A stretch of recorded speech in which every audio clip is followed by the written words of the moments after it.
I'm your host Jada Cheyenne, and you are tuned into yet another episode of Girl What You Doing.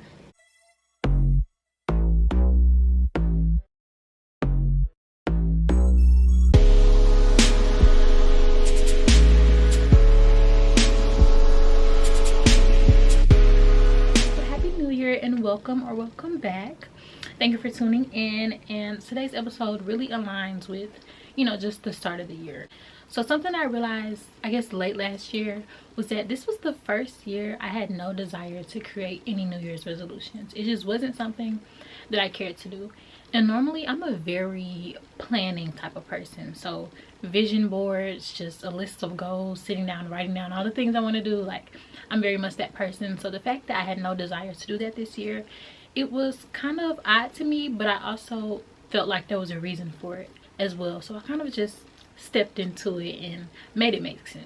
And I think one of my biggest things was just the fact that lists of resolutions can be helpful, but as the year goes on, it can easily turn into a list of all the things that you never got the chance to do. And then I just didn't want to start the year off already setting myself up for disappointment. Then I think another big thing for me was just the simple fact that I also believe that God already knows what's in store for me this year, and I didn't want to spend my year chasing after goals that didn't align with that. So no, my 2026 is not unplanned, but it's just open to endless possibilities. And then something that I realized lately is that short-term goals can be much more effective than long-term goals. And I say that because lately I've been doing weekly check-ins with one of my close friends, like weekly content check-ins. So we just picked a day. We do like Mondays most of the time, and we set goals for the upcoming week and we check in for the previous goals.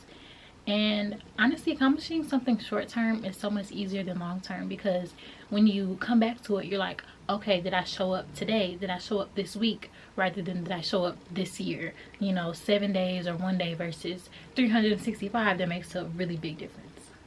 And it's just nice to have someone else to hold you accountable. Like when you have a goal for the week and you know that when that next week comes around, you're going to be asked, hey, did you do what you said you were going to do? It makes it a little bit easier to really do it, so you can't be like, no, actually I didn't. It's, yeah, I did actually. And I know in my last episode I mentioned just wanting consistency for the new year, and that's definitely still the case, but I feel like that's such a broad thing, like consistency just in terms of everything, pretty much in terms of posting, in terms of my podcast, in terms of anything that I want to do. I just want it to be consistent. I feel like in the past year there were a lot of inconsistent things in 2025, and I just kind of want to eliminate that. And yeah, I just think it could be much smoother and much easier.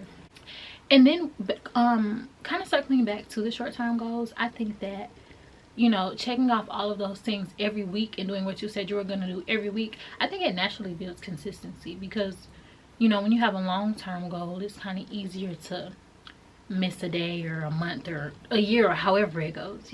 So with the short-term goals, I think it naturally builds consistency, and then it gets you used to doing what you said you were going to do. See, I think this year I'm kind of just going with the flow and letting things kind of sort themselves out. And I'm the type of person, I love surprises, so I'm just gonna let this be a year of surprises. Every day is a surprise, bring something new. So yeah, and I don't have a problem with that. And of course there's always going to be things that I want to do or want to see, but as far as planning out and saying, oh, I'm gonna do this and this, I don't think that's really anything that is aligning with where I'm at right now.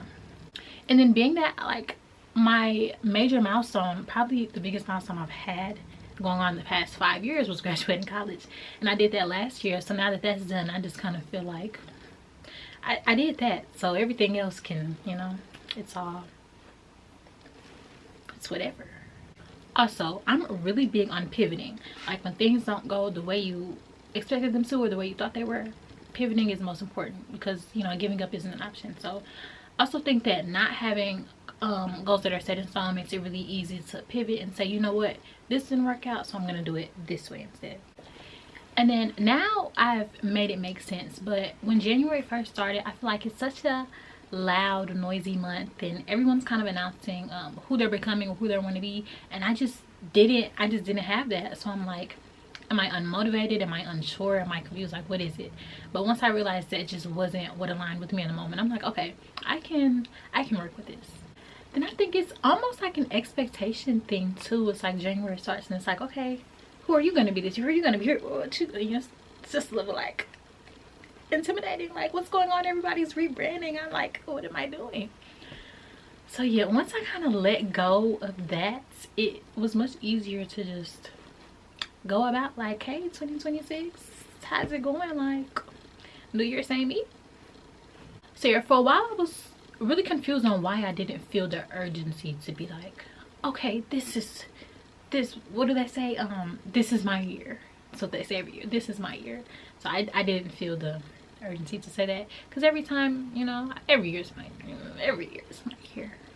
So yeah, and then again, when I mentioned consistency in my last episode, I meant that in like every format, like consistency with showing up when I don't want to show up, consistency with faith, consistency with just everything that I want to do. I want it to be consistent. I don't really want anything to be something that I do and kind of drop, because I think that's what New Year's resolutions bring, you know, like you start doing something for a little bit and you're like, you just kind of drop it and it fades away, and 365 days later it's just didn't work out. And again, in the past I was a big planner, so like I can pull up enough vision boards right now on my Pinterest, and I can guarantee you that, and you're never gonna accomplish every little thing that you want to, but just looking back on past vision boards, like they don't always align, because how are you to know, you know, what's coming in the next year? So looking back at past vision boards at the end of the year, I've definitely had that feeling of like, oh, I didn't do that or that actually, and I didn't want that anymore. I didn't want that to be a thing for me. So I just wanted to just go with the flow and meet things as they come to me, if that makes sense. And even me starting my podcast was like, I just did it. Of course I took time to plan it and start it. It takes, you know, planning and all that, but it wasn't like I did it when I felt like I wasn't ready to do it, because I always said, oh, I'm gonna start my podcast when I graduate college. I want to start it when I graduate, when I get my life together, when I get a job, this and this and this. And it was my junior year, the end of my junior year, so the spring semester. I was like, you know what, I'm just gonna start it. So I started brainstorming then, brainstormed out all throughout the summer, and then October, which was fall semester of my senior year, I dropped my podcast. And after dropping my very first episode is when I signed with the lovely Alive Podcast Network. Make sure you download the Alive Podcast app if you enjoy listening to podcasts like Girl What You Doing. I'm sure you'll enjoy similar content in the Alive Podcast app, where you have access to over 100 other Black hosted podcasts. So if you haven't downloaded the Alive Podcast app, then Girl What You Doing. But yeah, after dropping my very first episode of Girl What You Doing, Alive Podcast Network, the owner, reached out to me. Thank you. And she just saw the vision. She had faith in me. Mind you, the first episode was not, you know, amazing. It was my first one. It was almost a trial run. The first anything is almost a trial run. So it wasn't perfect. The lighting wasn't perfect. The sound wasn't. But I was there and I showed up and I had the potential, and that was seen by somebody. And from there I was given an opportunity. And so then if I were to wait until like I did graduate or whatever to drop, there's no guarantee that I would have had that same opportunity. So I think that's one thing that keeps me motivated a lot of the time. But again, that was kind of a sidetrack. But what I was gonna say is like the biggest thing that came to surprise for me last year was super spontaneous and unplanned and unexpected. So March of the spring semester of my senior year, so like a few months before I graduated.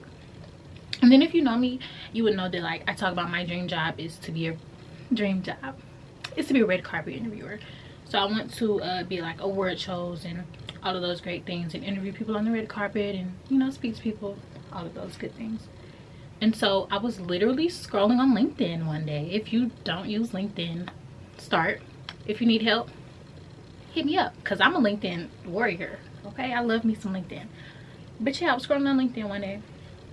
I probably literally typed in like red carpet in the search bar, not thinking anything would pop up.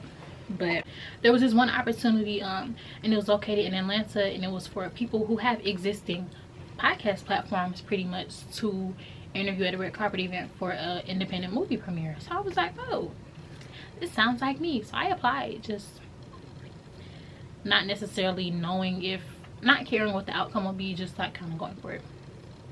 So then after I applied, something that I was taught in school, which was a really big thing, is like after you apply for a job, the work isn't done.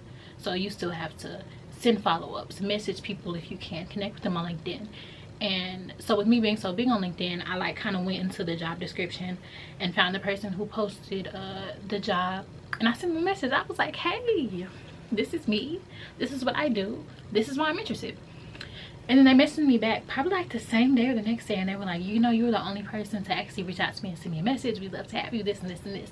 Mind you, the opportunity was all the way in Atlanta. I am not in Atlanta, very far from it actually. And so literally, like, I want to say that I applied for the job on a Monday and it was the following Saturday. So I had like 5 days to get it together and figure it out. But I did it, and I went, and it was an amazing, really cool opportunity. Actually, let me pull up some evidence here. But yeah, like, I did it. I went to the movie premiere. I was on the red carpet. I was speaking to people. I got sent a list of the people who were in the movie, so I kind of did my research on each person, like, to see what I would ask who, and it was like amazing. And I think that's like the coolest thing I did in 2025, and it all happened within the span of a week. So I think that just goes to show that at the end of the day, you could have all the New Year's resolutions you want, but if something's meant to happen, it's gonna happen regardless. Here we go. Yes, 40. Oh, also I was only there for 2 days. Actually, it was probably less than 48 hours. This little reel I made says 48 hours, but I think it was a little less than that. Airport vibes. Anyway, yeah, y'all get it. If you would like to see the whole reel, follow me on Girl What You Doing. Follow me on Instagram at Girl What You Doing Pod, and stay tuned for all the latest updates. And if you're watching this, you should follow me anyway, but if you don't, go follow, and if you do, go like something. But yeah, so anticipation is okay. You know, it's okay to just anticipate what is to come without knowing what is to come. You don't have to know what February, March, you know, it doesn't matter what it looks like. I have no idea what January was gonna look like. It's over now, but like, I don't know what February is gonna look like, and it's January the 30th. I don't know, you know, like, I just don't know. And again, I like surprises, so I just told myself I'm gonna let this be a year of surprises. So it's a win-win situation for me. No disappointment. I get to be surprised, and I get to do cool stuff spontaneously, because it'll happen. So, and then if everything's planned out, like, what room do you have to be like amazed with yourself and what you can do, you know? Because sometimes, and then another thing is, when you plan something and you finally accomplish it after planning for so long, it's like it took you so long to get there, and you've already done the work to get to where you are. So once you like reach that milestone, it's just like, oh, like, I did it. And it's like very anticlimactic, like no excitement. It's just like, oh, you know, I did the work and I did what I said I was gonna do. So I think it almost takes away, you know, long-term planning almost takes away from the excitement of actually reaching a goal when you get there. I really hope that makes sense. But I was watching something and it was talking about hold on, let me make sure I say this right, get my words together. It was talking about like the promise being the end goal. So once you reach your promise, like, you want to be proud and you want to be satisfied, but you've already been through such a long process that of blood, sweat, and tears. Like, when you get there, it doesn't mean as much as you thought it would, if that makes sense. So yeah, that's kind of where I get that mindset from. I got that from Sarah Jakes Roberts, by the way. Let me give my credit. So again, my 2026 isn't unplanned. It's surrendered. It's open to endless possibilities and new things, and I'm really excited to see where the year takes me. And y'all are gonna come with me too, because Girl What You Doing drops once a month, so every month y'all will get an update on what's going on. So I think it's good to kind of stop asking what you'll accomplish and more so ask, how are you going to show up? Like, how did you show up today? How are you going to show up this week? How did you show up last week? Don't worry about the year, worry about right now. So yes, we're keeping it short and sweet today, but thank you for tuning in to another episode of Girl What You Doing. If you made it this far, don't forget to like, comment, and subscribe, and I will see you in the next episode.